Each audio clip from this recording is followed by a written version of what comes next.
There's been another deadly attack in Afghanistan's capital. At least 95 people are dead.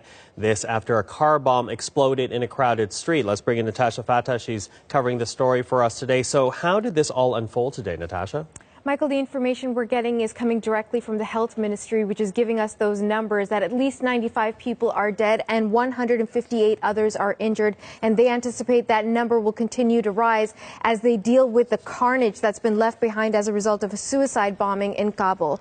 So what we understand happened is that a attacker or a group of attackers used an ambulance to get past a police checkpoint to an area that houses some very important official buildings, including embassies. What they told the police officers is that they had a patient in the ambulance and they were taking that person to hospital.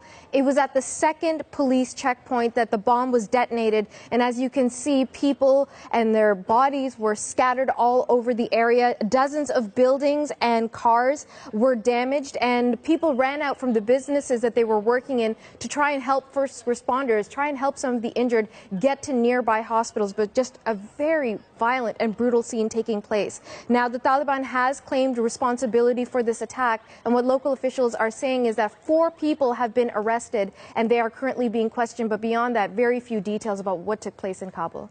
So we keep tracking that, but as we track this story, we have to point out that this is just the latest in what has been a string of deadly attacks in Afghanistan. Walk us through what we have seen in these past weeks. It's been brutal, Michael. Let's go back to just last weekend when we were reporting about the Intercontinental Hotel in Kabul, where the Taliban killed at least 22 people, including American nationals. But you're not just talking about the Taliban or the Haqqani network that we're used to discussing in Afghanistan. Now you've got ISIS in the mix. And just on Wednesday, ISIS killed 4 people when they attacked the Save the Children charity. In December, they carried out a bombing at a Shia center, which led to the death of at least 40 people.